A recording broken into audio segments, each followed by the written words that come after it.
చాలాసార్లు పాత రికార్డే వేస్తుంటాం మనం కదా. మీరు ఎప్పుడైనా మీ ఆరాధనలు ప్రతి ఆదివారం రికార్డ్ చేసి చూడండి. ఒక 70% 80% సేమే ఉంటుంది, కొత్తదనం ఉండదు. ఏళ్లను ఆశీర్వాదాలని తలపోసుకుంటూ మనం కృతజ్ఞత చెల్లిస్తాం. తలంపుల నిండా ఆశీర్వాదాలు మేళ్లే ఉంటాయి. కానీ ఆరాధించేటప్పుడు మన మనసు నిండా అవసరాలు ఉండవు, అవసరానికి స్థానం లేదు. పెద్ద బాక్సులు వచ్చాక, బాకాలు పోయి బాక్సులు వచ్చాక మనము ఎంత హోరుంటే అంత ఆరాధన అనుకుంటున్న రోజుల్లో, ఇంకా ఇలాంటి సంఘాల్లో మీరు ప్రభువుని వ్యక్తిగతంగా ఆరాధించడం చాలా సంతోషకరమైన విషయం. ఒకవేళ ఇక్కడ ఉన్న యంగ్స్టర్స్ అప్పుడప్పుడు మీకు అనిపించవచ్చు, మాకు ఇది చప్పగా ఉంది, అక్కడికి వెళ్తే చాలా హోరు ఉంటుంది అని. ఈ టెంప్టేషను, ఈ శోధన ఉంటుంది మీకు. శోధన మంచి విషయాల్లో కూడా ఉంటుంది, చెడ్డ విషయాల్లోనే కాదు. సో అంచేత మనం ఆరాధించేటప్పుడు ఆరాధన అంటే ఏమిటి, ఎందుకు ఆరాధించాలి, ఎలా ఆరాధించాలి అనేది మనం తెలుసుకోవాలి. చాలాసార్లు ఒక విషయాన్ని అందులో మనం ఎంతగా మంచిగా చేస్తున్నా పదే పదే చేసినప్పుడు ఏమవుతుందంటే అది యాంత్రికంగా మారుతుంది. ఈవెన్ మన అసెంబ్లీస్లో కూడా మనం ఎంతో చక్కగా ఆరాధించినప్పటికీ చాలాసార్లు పాత రికార్డే వేస్తుంటాం మనం కదా. మీరు ఎప్పుడైనా మీ ఆరాధనలు ప్రతి ఆదివారం రికార్డ్ చేసి చూడండి. ఒక 70% 80% సేమే ఉంటుంది, కొత్తదనం ఉండదు. చివరిలో రక్షణ పాత్రని చేత పట్టుకుంటారు కదా. మీరు ఎప్పుడు మిమ్మల్ని దేవుడు రక్షించినందుకు కృతజ్ఞత చెల్లిస్తారే తప్ప దాదాపుగా ఆరాధించరు. ఎందుకంటే నేను ఈ సంఘంలో పుట్టి పెరిగిన వాడిని కనుక. నా 14వ ఏట బక్సింగ్ అసెంబ్లీలో VBSలో మార్మన్స్ పొందినవాడిని నేను. అప్పటి నుంచి నాకు ఈ సంఘం పరిచయం. సో అంచేత ఆరాధనని కొంచెం లోతుగా మనం వాక్యానుసారంగా ఈ దినం అర్థం చేసుకోవాలి. సో అంచేత ఈ కొద్ది నిమిషాల్లో ఆరాధన చేయడానికి దేవుని స్వరూపాన్ని మనం ఒక్కసారి ధ్యానించడమే కాకుండా దాంతోపాటుగా వాక్యంలో ఆరాధన అంటే ఏమిటో, దాన్ని ఎలా చేయాలో, ఎందుకు చేయాలో కూడా మనం చూడాలి. చాలాసార్లు మన సంఘంతో పాటు చాలామంది క్రైస్తవ లోకానికి, ముఖ్యంగా భారతీయ క్రైస్తవ లోకానికి ఆరాధనకి కృతజ్ఞతకు తేడా తెలియదు. అందుకే మన ఆరాధనలో ఎక్కువ కృతజ్ఞత కనపడుతుంది.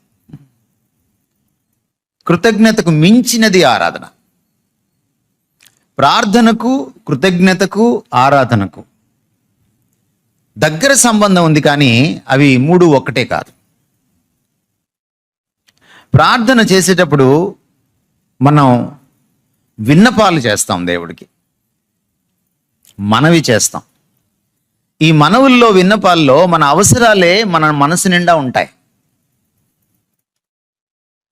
మనం కృతజ్ఞత చెల్లించేటప్పుడు మనం దేవుడికి మనం చేసిన విన్నపానికి ఆయన జవాబిస్తాడు కదా,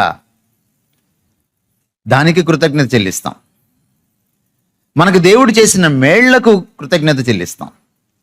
మన మీద కుమ్మరించిన ఆశీర్వాదాలకు మనం కృతజ్ఞత చెల్లిస్తాం, రక్షణతో పాటు అనేకమైన విషయాలు. కాబట్టి మనం ప్రార్థన చేసేటప్పుడు మన అవసరాలంతా మన మనసు నిండుకొని ఉంటే, మనం కృతజ్ఞత చెల్లించేటప్పుడు దేవుడు చేసిన మేళ్లను, ఆశీర్వాదాలని తలపోసుకుంటూ మనం కృతజ్ఞత చెల్లిస్తాం. తలంపుల నిండా ఆశీర్వాదాలు మేళ్లే ఉంటాయి. కానీ ఆరాధించేటప్పుడు మన మనసు నిండా అవసరాలు ఉండవు, అవసరానికి స్థానం లేదు, ఆశీర్వాదాలకు కూడా స్థానం లేదు. మనసు నిండా దేవుడు ఉంటాడు, ఆయన స్వరూపం ఉంటుంది. ఆరాధన ఆయన స్వరూపానికి, స్వభావ స్వరూపాలకు సంబంధించింది. దేవుడు ఏం చేశాడు అన్న దాంతో నిర్నిమిత్తం, సంబంధం లేదు. దేవుడు ఎవరు అన్నదాంతోటే సంబంధం. మీకు బాగా గుర్తు చేయాలంటే షడ్రక్ మెషక్ అబేద్నెగోలు దానియేలు గ్రంథం మీరు చదివితే మీరు సండే స్కూల్ నుంచి విన్న ఆ పాఠం, వాళ్ళు మా దేవుడు మమ్మల్ని రక్షించడానికి సమర్థుడు, అది ఆయన ఏం చేయగలడు, ఏం చేస్తాడు అనేది. కానీ ఆయన రక్షింపకపోయినా, అంటే ఆయన అది చేయకపోయినా, నిన్ను పూజించము, మా దేవుడైన యెహోవానే పూజిస్తాం రాజా. అంటే పూజ, ఆరాధన అనేది ఆయన ఏం చేశాడు నాకు అన్న దాంతో సంబంధం లేదన్నమాట. ఆయన ఎవరు అన్న దాంతో సంబంధం. ఇది చాలా ఫౌండేషనల్ ట్రూత్. ఇది పునాది సత్యం. మీరు మొదట ఇది తెలుసుకోవాలి. ఇది మీరు తెలుసుకుంటే మీరు ప్రతిసారి రక్షణ పాత్ర చేబూని నీకేమి ఇవ్వగలను, నీకు కృతజ్ఞత చెల్లిస్తాను అని అనరు. మీరు చాలా ఇవ్వగలరు దేవుడికి, ఏమి ఇవ్వగలరని తప్పించుకోవాకండి. మీరు చాలా ఇవ్వగలరు దేవుడికి, ఏమి ఇవ్వగలరో చెప్తాను నేను ఇప్పుడు. కనుక దాట్స్ వర్షిప్. ఆరాధన అంటే అది. మీరు బయట సెలబ్రిటీస్ని చూడండి, స్పోర్ట్స్ స్టార్స్, మూవీ స్టార్స్, వాళ్ళు ఏం చేయరు వాళ్ళ అభిమానులకి, కానీ వాళ్ళంటే వీళ్ళు పడి చచ్చిపోతూ ఉంటారు. అది ఆరాధన. ఆరాధన లక్షణం అది. ఎవరినైతే మనం ఆరాధిస్తున్నామో ఆయన మనకేం చెయ్యక్కర్లా, అభిమానం అది. ఆయన్ని చూడగానే ముగ్ధులం అయిపోతాం అన్నమాట. దేవుడు ఎవరో తెలుసుకుని ఆయన్ని అనుభవించి ఆయన ఔన్నత్యం ఏంటో, ఆయన గొప్పతనం ఏంటో, ఆయన విలక్షణత ఏంటో, ఆయన ప్రత్యేకత ఏమిటో, ఆయన సౌందర్యం ఏమిటో, ఆయన సౌశీల్యం ఏమిటో ఒక్కసారి నువ్వు తెలుసుకున్నాక ఆయన ఆరాధించకుండా ఉండలేవు. ఆయన నీకు ఏం చేశాడు, చెయ్యలేదు అన్నదాంతో సంబంధమే లేదు. ఆయన ఎవరు అన్నదే అసలు విషయం ఆరాధనలో. ఈ పునాది సత్యం మొదట మనం తెలుసుకోవాలి. బైబిల్లో మనకు మొట్టమొదట ఆరాధన అన్న మాట ఆదికాండం 22:5 ఉంది. చాలా అద్భుతమైన సందర్భం అది. ఒకసారి చదువుతారా ఎవరైనా తెలుగులో? తన పనివారితో, మీరు గాడిదతో ఇక్కడనే ఉండుడి, నేనును ఈ చిన్నవాడును అక్కడికి వెళ్ళి దేవునికి మొక్కి మరలా మీ వద్దకు వచ్చేదమని చెప్పి. నేను అక్కడికి వెళ్ళి అంటే మోరియా పర్వతం మీదకి వెళ్ళి, ఈ చిన్నవాడంటే ఇస్సాకుతో, నేను ఇస్సాకు వెళ్ళి అక్కడికి వెళ్ళి అంటే మోరియా పర్వతం పైకి వెళ్ళి దేవునికి మొక్కి మరలా వస్తాను. మొక్కడం అన్నమాట. మనకి మొక్కు అంటే ఏమిటి? భారతదేశంలో మనకి మొక్కు అంటే ఏంటి? దేవుడి దగ్గరికి వెళ్ళి ఒక డీల్ చేసుకుంటాం ఆయనతోటి. డీల్, నువ్వు నాకు ఇది చేసి పెడితే నేను నీకు ఇది చేసి పెడతా. అదే కదా మనకు మొక్కు అంటే మన దేశంలో. దేవుడితో డీల్ అన్నమాట. నువ్వు నాకు ఇది చెయ్యి, అప్పుడు నేను నీకు ఇది చేస్తా. అది మొక్కు. కానీ బైబిల్లో మొక్కు అంటే అది కాదు. బైబిల్లో మొక్కు అంటే అర్థం ఏంటంటే, ఇప్పుడు సందర్భం చూడండి. ఎప్పుడు మీరు వాక్యం చదివినా సందర్భం నుంచే అర్థాన్ని తీసుకోవాలి. సందర్భం ఏమిటి? అబ్రహాముకి లేక లేక ఒక కొడుకునిచ్చాడు. అది కూడా 25 సంవత్సరాలు ఇస్తాను అని ఇవ్వకుండా ఊరించి 75 సంవత్సరాలు అప్పుడు పిలిచి 100 ఏళ్ళు అప్పుడు ఇచ్చాడు. అప్పుడు అబ్రహాంకి ఎలా ఉంటుంది ఆ కొడుకుని చూడగానే? ఇక అతడే లోకం అయిపోయాడు. అతడే లోకం అయిపోయినప్పుడు అతనికి 11-12 ఏళ్ళు వచ్చేటప్పటికి అబ్రహాము హృదయంలో ఆయన విగ్రహం అయిపోయాడు. ఎవరు? కొడుకు. ఇస్సాకంటే మీకు అర్థం కాదు, కొడుకు అంటే మీకు అర్థం. ఎందుకంటే మీకు కూడా కొడుకులు కూతుర్లు ఉంటారు కదా. భర్తకి భార్య విగ్రహం వద్దలేదో నాకు తెలియదు, కానీ భార్యకు భర్త విగ్రహం వద్దలేదో తెలియదు, కానీ ఈ కాలంలో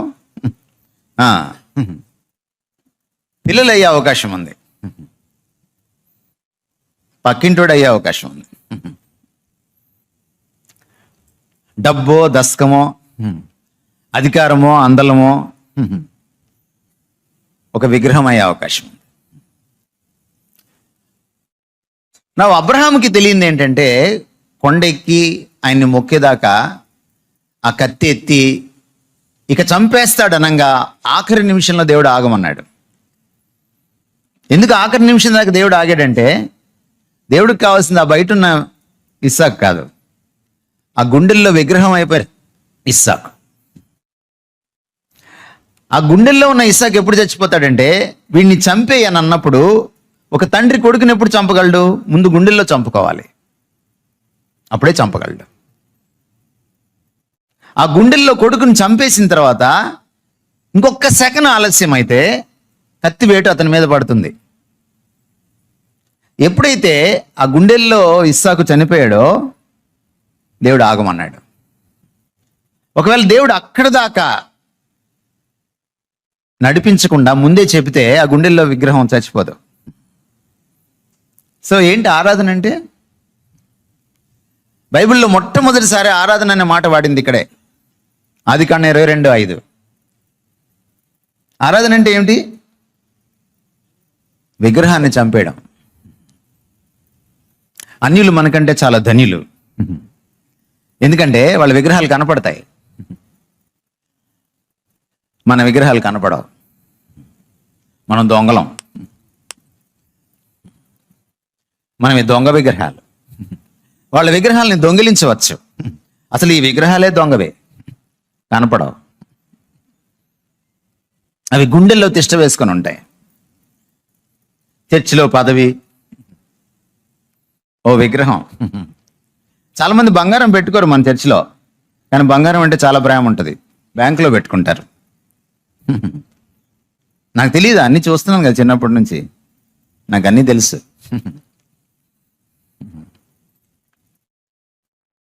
మనకి చాలా విగ్రహాలు ఉంటాయి. ఏమిటి విగ్రహం అంటే? విగ్రహం అంటే దేవుడి స్థానాన్ని ఏదైనా ఆక్రమిస్తే అది విగ్రహం. దేవుడంత ప్రాధాన్యత దేనికైనా ఇస్తే, ఎవరికైనా ఇస్తే అది ఒక విగ్రహం. అందుకనే ఒకడు ధనాన్ని దేవుణ్ణి ఏకకాలంలో పూజించలేడు, సేవించలేడు అని చెప్పాడు యేసుక్రీస్తు వారు. ఒకడు దేవదాస్ అయితే ధనదాస్ కాలేడు, ఒకడు యేసుదాస్ అయితే ధనదాస్ కాలేడు. ఇప్పుడు చాలా మంది సేవకులు ఏమైపోయారు? మనం టీవీలో కనపడుతూ ఉంటారే, వాళ్ళందరూ ఎవరు? వాళ్ళు దేవదాసులు కాదు, ధనదాసులు. అందుకే వాళ్ళు బాసుల్లాగా కనపడుతుంటారు. దాసు ఎప్పుడు బాసులాగా ఉండడు.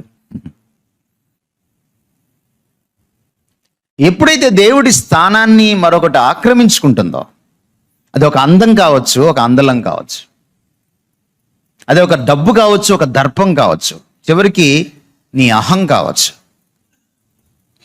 దాన్ని చంపేంత వరకు ఆరాధన పుట్టదు. Mind it. అది చచ్చిపోవాలి, దాన్ని కూలదోయాలి గుండెల్లోంచి. 1 పేతురు పత్రిక 3:15 పేతురు ఒక చక్కటి మాట అంటాడు, మీ హృదయముల యందు క్రీస్తును ప్రభువుగా ప్రతిష్ఠించండి. అండ్ దట్స్ ఆరాధన. మీ హృదయముల యందు. చాలా మంది హృదయాల్లో యేసుప్రభు ఉంటాడు, కానీ ఆయన సింహాసనం మీద ఉంటాడా లేదా అన్నదే ప్రశ్న. ఆయన పరిపాలిస్తుంటాడా లేదా అన్నదే ప్రశ్న. అది ఆరాధన. అబ్రహాముని చూస్తే, అబ్రహాము ఇస్సాకు ఆ ఉదంతం చూస్తే మనకు అర్థమయ్యేది ఏమిటంటే, నీకు అత్యంత ప్రీతిపాత్రమైన దాన్ని కూడా దేవుడి కోసం వదిలిపెట్టుకోవడానికి నువ్వు సిద్ధపడిన నాడు నువ్వు నిజమైన ఆరాధకుడివి, ఆరాధకురాలివి.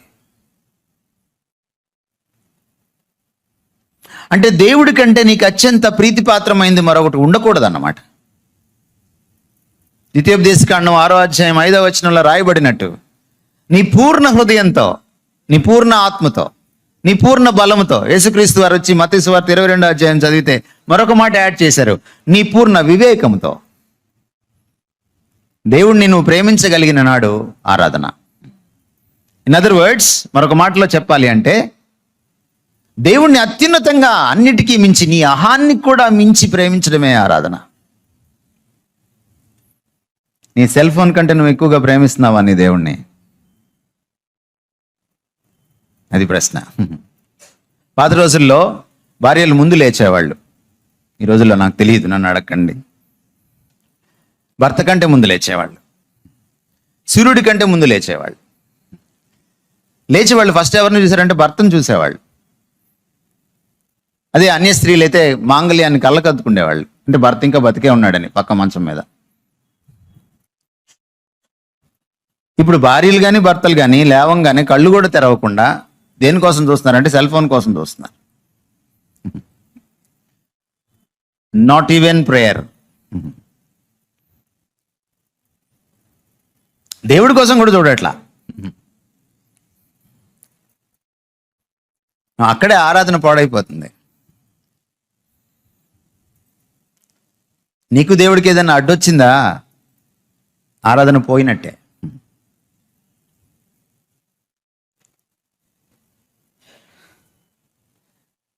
ప్రకటన గ్రంథం 4వ అధ్యాయం 10-11 వచనాలు ఎవరైనా చదువుతారా?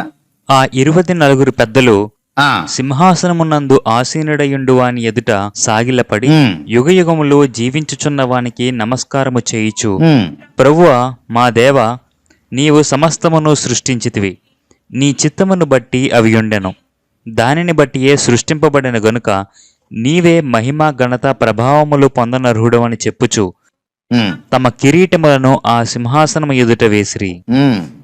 ఏం చేస్తున్నారు వాళ్ళు అక్కడ? ప్రకటన గ్రంథం 4:10-11 చదివితే మీకేం అర్థమైంది? వాళ్ళు ఏం చేస్తున్నారు? ఒక ముక్కలో చెప్పగలరా? ఆరాధిస్తున్నారు. ఆరాధిస్తూ ఏం చేశారు వాళ్ళు? కిరీటాలను ఆయన సింహాసనం దగ్గర గిరవట వేశారు. నువ్వు ఇచ్చిన కిరీటాలు మాకు అక్కర్లేదు అని కాదు, అలగలేదు వాళ్ళు దేవుడి పైన. గౌరవంతో, ఆరాధనా భావంతో. కిరీటం అంటే ఏమిటి? ఏంటి కిరీటం అంటే?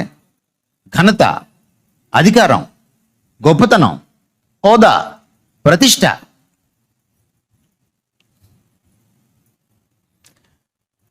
కాకినాడకు వచ్చాను కదా, అడుగుతున్నాను మిమ్మల్ని, ప్రతి చర్చిలో అడుగుతున్నాను, మిమ్మల్ని కూడా అడుగుతున్నాను. ఎందుకంటే దీనికి మీరు కూడా అతీతులు కాదని. కుల ప్రతిష్ఠ వదిలిపెట్టారా? బాప్తిస్మం తీసుకున్నాక, మార్మల్స్ పొందాక కుల ప్రతిష్ఠ అంటే చాలా మంచిగా అడుగుతున్నాను, దాన్ని కుల గర్జీ అనాలి యాక్చువల్గా. వదిలిపెట్టారా? కులమే కిరీటంగా ధరించుకొని తిరుగుతున్నారా ఇంకా? నేను ఒక క్యాథలిక్ కాలేజీలో పనిచేసేవాడిని. బీటెక్స్కి, ఎంసీఏ వాళ్ళకి, ఎంబీఏ వాళ్ళకి టీచ్ చేసేవాడిని. కొంతమంది పిల్లలు క్రిస్టియన్స్ ఉండేవాళ్ళు. నేను గమనించింది ఏమిటంటే వాళ్ళల్లో, మీరు క్రిస్టియన్స్ అంటే కాదు సార్, కాన్వర్ట్స్ అనేవాళ్ళు. ఏంటి తేడా? క్రిస్టియన్స్కి కాన్వర్ట్స్కి ఏంటి తేడా? బైబిల్లో కాన్వర్ట్స్ అనే మాట లేదు, క్రిస్టియన్స్ అనే ఉంది. నువ్వు దళిత కుటుంబం నుంచి వచ్చినా క్రిస్టియనే, నువ్వు అగ్రవర్ణం, సోకాల్డ్ అగ్రవర్ణాలు లేవు, సో అగ్రవర్ణం నుంచి నువ్వు వచ్చిన క్రిస్టియనే. కులాన్ని ఒక మూల పెట్టుకొని దాన్ని పూజిస్తూ దాన్ని భద్రంగా చేసుకొని దాంట్లోనే పిల్లల్ని ఇచ్చుకుంటూ పెళ్ళిళ్ళు చేసుకుంటూ ఏదో విధంగా నువ్వు పలానా కులమని, నువ్వు పోనీ కనీసం అగ్రవర్ణం అని తెలియజేసుకుంటూ పక్కన వాళ్ళకి ఏదో ఒక విధంగా ఇండైరెక్ట్గా మాట్లాడడంలో మనకంటే సిద్ధహస్తులు లేరు కదా. నీ కిరీటం ఆయన దగ్గర వేయగలిగిన రోజున, అది ఏ ప్రతిష్ట నీకుందో నాకు తెలియదు. అది కుల ప్రతిష్టో, ఆస్తి ప్రతిష్టో, ఇంకే ప్రతిష్టో నాకు తెలియదు. నీ ప్రతిష్టను ఆయన పాదాల దగ్గర ప్రతిష్ఠ చేయగలిగినాడు.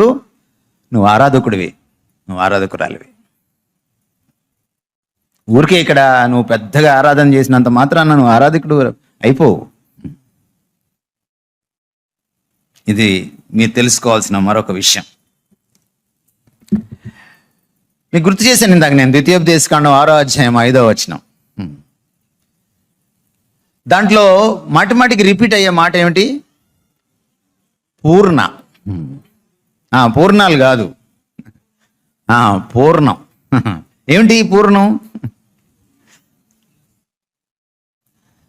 ఆ పూర్ణం అంతా కలిపితే 3 పూర్ణాలు యేసుక్రీస్తు ఇంకొక పూర్ణం తీసుకొచ్చాడు. 4 పూర్ణాలు కలిపితే తమరు వస్తారు.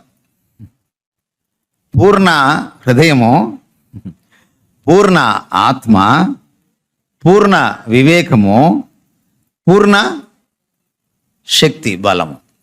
ఈ 4 కలిపితే ఎవరు? మనిషి. ఏమిటి ఆరాధన అంటే? నిన్ను నువ్వు పూర్తిగా ఇచ్చివేసుకోవడమే ఆరాధన. అది ఆరాధన అంటే. ఆరాధన అంటే కేవలం పెదవులతో చేసేది కాదు. నువ్వు దేవునికి అంకితం అయిపోవడం, అర్పించేసుకోవడం, నీ సమస్తం మీద ఆయన అధికారానికి ఒప్పుకోవడం, నీ హక్కుల్ని ఆయన సింహాసనం దగ్గర విడిచిపెట్టేసుకోవడం. నా సర్వ హక్కులు నీవే ప్రభువా అని ఆయనకి దాసోహం చేసుకోవడం, హక్కుల్ని దారాదత్తం చేసేయడం. నాదంటూ ఏం లేదు, నేను నీ దానను, నేను నీ వాడను అని ఇచ్చివేసుకోవడం. కొంచెం కూడా మిగిల్చుకోకుండా పూర్ణత్వంతో నీ పూర్ణ తత్వాన్ని పరిపూర్ణంగా ఆయనకి ఇచ్చివేసుకోవడం. అది ఆరాధన.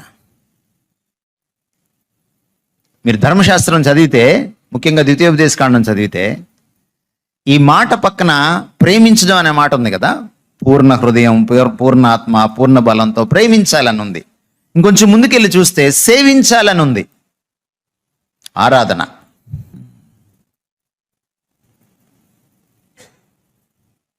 ఇది ఆరాధన. ఎప్పుడైతే నిన్ను నువ్వు ఇచ్చివేసుకోవో అది ఆరాధన. నీ సమయము, నీ డబ్బులు, నీ కానుకలు ఇవి కాదు దేవుడికి కావాల్సింది. నువ్వు. దేవుడికి కావాల్సింది ఏంటి? తమరే. తమరినిచ్చేంత వరకు అది ఆరాధన అవ్వదు. మీకు గుర్తుందా ఈ సన్నివేశం? యేసుక్రీస్తు వారి దగ్గరికి ఆయన ఇరికించడానికి ఆయన శత్రువులు వచ్చారు. అందరి ముందు పబ్లిక్లో అడిగారు ఆయన్ని, కైసరికి పన్ను కట్టొచ్చా అని. ఆయన డైరెక్ట్గా చెప్పొచ్చు, కట్టచ్చు అనో లేకపోతే కట్టకూడదనో. కానీ ఒక నాణ్యం అడిగాడు ఆయన. ఆ నాణ్యం పైన ఏముంది అని అడిగాడు. కైసరి గారి బొమ్మ ఉంది, ప్రభుత్వం బొమ్మ ఉంది. ప్రభుత్వం బొమ్మ ఉన్నవి ప్రభుత్వంకి ఇచ్చేయండి అన్నాడు. మీరు ఎంతమంది ట్యాక్స్ కడుతున్నారో లేదో నాకు తెలియదు కరెక్ట్గా. అక్కడ ట్యాక్స్ కరెక్ట్గా కట్టకుండా ఇక్కడికి వచ్చి మీరు దశంభాగం ఇస్తే అది తీసుకోడు దేవుడు. క్రైస్తవులు ట్యాక్స్ కరెక్ట్గా కట్టాలి. అన్న నేనంత సంపాదించట్లేదంటే నువ్వు వెళ్ళి బెచ్చాల కొట్టుకెళ్ళి, సరుకులు కొట్టుకెళ్ళి కొంటావు కదా, కొన్నప్పుడు కూడా కరెక్ట్ ట్యాక్స్ కట్టాలి.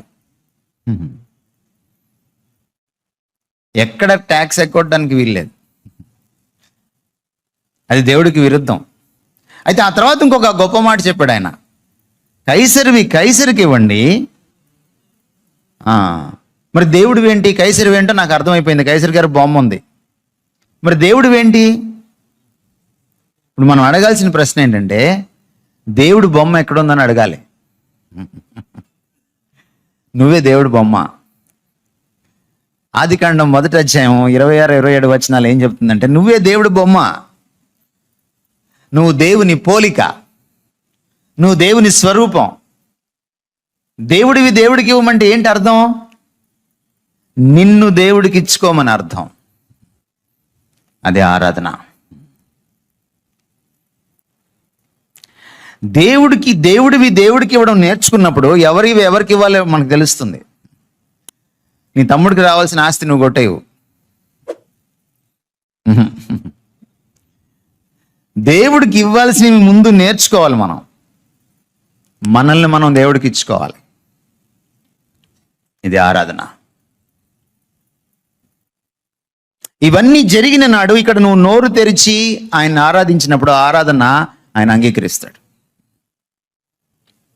లేకపోతే ఆయన అంగీకరించడు. నాకు తెలిసినంత మటుకు మీరు 90% చేసేదంతా కూడా కృతజ్ఞత, ఆరాధన కాదు. ఇప్పుడు నేను ఇంత చెప్పిన తర్వాత కూడా మళ్ళీ మీరు రక్షణ పాత్రను చేతపుచ్చుకుంటారు కాసేపట్లో. మీరు, నాకు తెలిసి మీ సంగతి.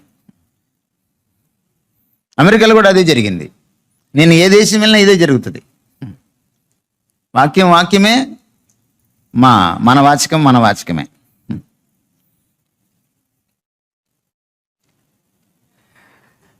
సమరయ స్త్రీతో యేసుక్రీస్తు వారు మాట్లాడుతూ యోహాను సువార్త 4:24 మీకు బాగా చిరపరిచితమైన వాక్యం, మీరు చూడకుండా కూడా చెప్పగలరు. ఏమిటది? దేవుడు ఆత్మ గనుక దేవుడు ఆత్మ గనుక ఆయనను ఆరాధించువారు ఆయన్ని ఆరాధించేవారు ఆత్మతోనూ సత్యముతోనూ ఆత్మతోనూ ఆరాధింపవలెనను. సత్యముతోనూ ఆరాధించాలి. చూడండి, అక్కడ ఆత్మ అన్నమాట 2 సార్లు వాడారు. కానీ మొదటిసారి బలమైన అక్షరాలు ఉన్నాయి, రెండోసారి బలహీనమైన అక్షరాలు ఉన్నాయి. చూసారా, మీరు గమనించారా తెలుగులో? ఏంటి దాని అర్థం? మొదటి లైన్లో ఆత్మ అన్నప్పుడు అది దేవుని గురించి మాట్లాడుతున్నాడు, రెండవ లైన్లో ఆత్మ అన్నప్పుడు మన గురించి మాట్లాడుతున్నాడు. బైబిల్లో ఆత్మ అనే మాట వాడినప్పుడు దాని అర్థం ఏంటంటే లోపలి మనిషి అని అర్థం. అదే ఇందాక మనం మాట్లాడుకుంది. నీ పూర్ణ తత్వం ఇన్వాల్వ్ కాకపోతే, నీ పూర్ణ తత్వాన్ని దాసోహం చేయకపోతే, నీ లోపలి మనిషి అంతా కూడా ప్రణమిల్లకపోతే, నీ లోపలి మనిషిని అంతటిని కూడా, నీ వ్యక్తిత్వాన్ని అంతటిని ఆయనకి దాసోహం చేయకపోతే అది ఆరాధన కాదు. ఇప్పుడు రెండో మాట చెప్తున్నాడు ఆయన. ఆయన ఏమంటున్నాడంటే సత్యంతో ఆరాధించాలి. ఏంటి సత్యంతో ఆరాధించడం అంటే? మీకేం అర్థమైంది? గోడల మీద కూడా రాసుకుంటాం కదా మనం. ఈ వాక్యం మనకి ఎంత నిద్రలో లేపడినా చెప్తాం ఇది కదా. మనకి ఎంత బాగొచ్చో ఒక వాక్యమో అంత బాగా అర్థం కాలేదని అర్థం. ఇది భారతదేశ క్రైస్తవ గొప్పతనం. సత్యంతో ఆరాధించడం అంటే నేను ఊహించుకొని ఆరాధించకూడదు దేవుణ్ణి. ఇది సత్యం. నీ వాక్యమే సత్యం అన్నారు యేసుక్రీస్తు వారు యోహాను సువార్త 17:17. ఇది దేవుణ్ణి ఉన్నదున్నట్టుగా మనకు చెప్తుంది. దేవుడెవరో మనకు తెలియదు. ఆయన ఎవడు పరిశోధించి అర్థం చేసుకోలేడు. ఆయన అనంతుడు, మనం పరిమితులం. ఆయన ఎప్పుడు మనం సొంతగా అర్థం చేసుకోలేం. తపస్సు చేసో, ప్రార్థనలు చేసో, ఉపవాసాలు చేసో, దర్శనాలు చూసో ఆయన అర్థం చేసుకోలేం. ఆయన అర్థం చేసుకోవడానికి ఒకటి, అది వాక్యం. ఈ వాక్యమే దేవుడి గురించి, మనల్ని ఉన్నదున్నట్టుగా దేవుడి గురించి మనకు తెలియచెప్పేది. ఆరాధనకి విగ్రహారాధనకి అదే తేడా. విగ్రహారాధన ఊహ నుంచి పుడుతుంది. అందుకని విగ్రహారాధనలో ఒక బొమ్మకి ఇంకొక బొమ్మకి, ఒక దేవుడికి ఇంకో దేవుడికి పోలిక ఉండదు. కానీ ఆరాధనలో మనం ఎవరు ఆరాధించినా, ఎలా ఆరాధించినా, మనం ఆరాధిస్తున్నప్పుడు అందరూ ఒక్క దేవుడినే చూస్తాం, ఒక్క దేవుడినే పొగుడుతాం. ఒక ఆరాధనకి ఇంకొక ఆరాధనకి విరుద్ధత ఉండదు. ఎందుకంటే అది ఈ సత్యం మీద ఆధారపడి ఉంటుంది. ఎవరికైతే వాక్యం రాదో, ఎవరికైతే వాక్యం పరిచితం కాదో, ఎవరికైతే వాక్యంలో ప్రభువు కనపడ్డో, చాలామంది వాక్యం తమ కోసం చదువుతారు, చాలామంది వాక్యం ఇతరులకి చెప్పడానికి చదువుతారు. కానీ వాక్యపు పేజీల్లో ఎవరైతే ప్రభు యొక్క దర్శనాన్ని, ప్రభు యొక్క స్వరూపాన్ని దర్శించుకోలేరో వాళ్ళు ఆరాధించలేరు. అందుకని కొంచెం ముందు లైన్లోకి వెళ్ళి చదవండి, మీకు తెలియని వచనం చూపిస్తాను నేను. అదే 4వ అధ్యాయం 24వ వచనంలో, 24వ వచనానికి ముందు 22వ వచనంలో ఆయన ఒక మాట అంటున్నాడు. అమ్మా, మీరు తెలియని దాన్ని మీరు ఆరాధిస్తారు అంటున్నాడు ఆయన. సమరయేలుతో ఏమంటున్నాడు? మీరు తెలియని దాన్ని మీరు ఆరాధిస్తారు. మేము తెలిసిన వాళ్ళం, యూదులం. రక్షణ యూదుల నుంచే వస్తుంది. ఏమిటి ఆయన ఉద్దేశము? యేసుక్రీస్తు వారు ఈ మాట అనే నాటికి యూదుల దగ్గర పాత నిబంధన అంతా ఉంది. 39 పుస్తకాలు ఉన్నాయి. ఆదికాండం నుంచి మలాకి గ్రంథం దాకా ఉంది. కానీ సమరయేలు దగ్గర మొదటి 5 పుస్తకాలే ఉన్నాయి. వాళ్ళ దగ్గర పాత నిబంధన అంతా లేదు. ఎందుకంటే వాళ్ళు తిరస్కరించారు. యూదులతో వాళ్ళకి గొడవలు వచ్చి వాళ్ళు ఏం చేశారంటే యెరూషలేము అనే ప్రార్థనా స్థలాన్ని తిరస్కరించారు. వాళ్ళు గొడవలు వచ్చిన తర్వాత యూదుల యొక్క పాత నిబంధనను కూడా తిరస్కరించి కేవలం మోషే పుస్తకాలను మాత్రమే ఉంచుకున్నారు. అందుకని వాళ్ళ దగ్గర పూర్తి పాఠం లేదు, పూర్తి వాక్యం లేదు. మీరు సగం తెలుసుకొని ఆరాధిస్తున్నారు, అలా ఆరాధించలేరు. అప్పుడు 24వ వచనం చెప్పాడు ఆయన, మీరు సత్యముతో ఆరాధించాలి. ఎవరి దగ్గర అయితే ఈ పూర్తి సత్యం ఉంటుందో, దీన్ని ఎవరైతే ఆకలింపు చేసుకుంటారో, అవగాహన చేసుకుంటారో, వాళ్ళు మాత్రమే దేవుణ్ణి ఆరాధించగలుగుతారు. అందుకనే మన సంఘంలో సంప్రదాయం ఏమిటంటే వాక్యం చెప్పిన తర్వాతే ఆరాధిస్తాం మనం. ఎందుకని? వాక్యమే, నా ఆరాధన అనుకోవడానికి కాదు. అకార్డింగ్ టు దిస్ నువ్వు ఆరాధించాలి. కేవలం ఇక్కడ వాక్యం మాత్రమే వింటే నువ్వు ఆరాధించలేవు దేవుణ్ణి, అనుభవించలేవు దేవుణ్ణి. నువ్వు ప్రతిరోజు వాక్యాన్ని చదవాలి, పారాయణం చేయాలి. అందులో ఆయన ముఖాన్ని చూడగలగాలి, ఆయన స్వభావాన్ని, స్వరూపాన్ని అర్థం చేసుకోగలగాలి, తిలకించగలగాలి. ఎప్పుడైతే నీకు ఈ వాక్యం ద్వారా దైవ దర్శనం కలుగుతుందో, నీ మనోనేత్రాలు వాక్యం చదువుతున్నప్పుడు దేవుణ్ణి చూడగలుగుతాయో, దావీదు ప్రార్థించినట్టు నువ్వు నీ ధర్మశాస్త్రంలోని ఆశ్చర్యకరమైన సంగతులను చూచినట్లు నా కన్నులు తెరువుమని మీరు ప్రార్థించగలిగినప్పుడు, ఆ వైఖరితో మీరు వాక్యాన్ని చదవగలిగినప్పుడు ఆయన్ని మీరు దృష్టించుకుంటారు. ఎప్పుడైతే ఆయన్ని మీరు దృష్టించుకుంటారో వాక్యంలోంచి, అది సత్య దర్శనం, అది ఊహ నుంచి పుట్టిన దర్శనం కాదు. మీ మనోనేత్రాలు ఆయన్ని చూస్తాయి, మీ మనస్సు, మీ ఆత్మ ఆయన్ని అర్థం చేసుకుంటుంది. అప్పుడు నువ్వు ఆత్మతోనూ సత్యంతోనూ ఆయన్ని ఆరాధించగలుగుతావు. ఆయన ఎంతటి పరిశుద్ధుడో, ఆయన ఎంతటి ప్రేమామయుడో, ఆయన ఎంతటి నీతిపరుడో, న్యాయవంతుడో, అదే సమయంలో ఆయన ఎంత కనికరాలు కలిగిన వాడు. చాలాసార్లు మన తోటి వాళ్ళని మనం ఎందుకు క్షమించలేము? భర్తలు భార్యల్ని, భర్తల్ని ఎందుకు ఈరోజు క్షమించుకోలేకపోతున్నారు? ఎందుకు తోటి కోడళ్ళు క్షమించుకోలేకపోతున్నారు? ఎందుకు ఆడపడుచులు క్షమించుకోలేకపోతున్నారు? ఎందుకు అత్తా కోడలు క్షమించుకోలేకపోతున్నారు? మీకు దేవుడి క్షమ అర్థం కాల. దేవుడు మిమ్మల్ని క్షమించాడని, దేవుడు మనల్ని క్షమించే నాటికి, మనల్ని అంగీకరించే నాటికి మనం పనికిమాలిన వాళ్ళం అనే సంగతి మనకు అర్థం కాల. ఒక పరిశుద్ధుడు పనికిమాలిన వాళ్ళని క్షమించగలిగితే, ఒక పనికిమాలింది ఇంకొక పనికిమాలింది దాన్ని ఎందుకు క్షమించలేదు? అత్తకోళ్ళు ఇద్దరు పనికిమాలినలే కదా, ఇద్దరం పాపులమే కదా, మనం పాపుల్లో కొలీగ్స్ కదా, కాదంటారా? మరి ఒక కొలీగ్ తోటి పాపిని క్షమించలేవా? ఎందుకంటే మీకు దేవుడు అర్థం కాలా. దేవుడు అర్థమైతే ఆరాధన పుడుతుంది. దేవుడు అర్థమైతే అది ఆచరణలో కూడా కనపడుతుంది. దేవుణ్ణి అర్థం చేసుకోవడం చాలా ముఖ్యం ఆరాధనలో. దేవుడు నడిచి వెళ్తే మోషే ఆయన్ని వెనక నుంచి చూశాడు, కానీ మోషేకి దేవుడు అర్థమయ్యాడు, అందుకే రాయగలిగాడు. ఆయన లక్షణాలని రాయగలిగాడు. ఆయన ఎలాంటి వాడో, ఆయన ఎంత కృపా సంపన్నుడో, ఆయన ఎలాంటి కనికరాన్ని చూపించగలుగుతాడో, అదే సమయంలో ఆయన ఎంతటి పరిశుద్ధుడో, పాపాన్ని ఎలా దుర్మాడుతాడో, తప్పు చేసిన వాడిని శిక్షించకుండా ఎలా ఉండలేడో. Great balance.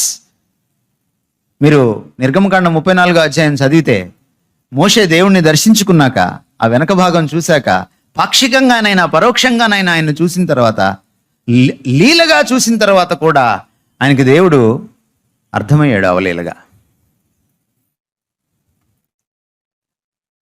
ఈ అవలోకనంలోకి మీరు రాకపోతే, ఈ అవగాహన మీకు కలగకపోతే ఆయన ఆరాధించలేరు.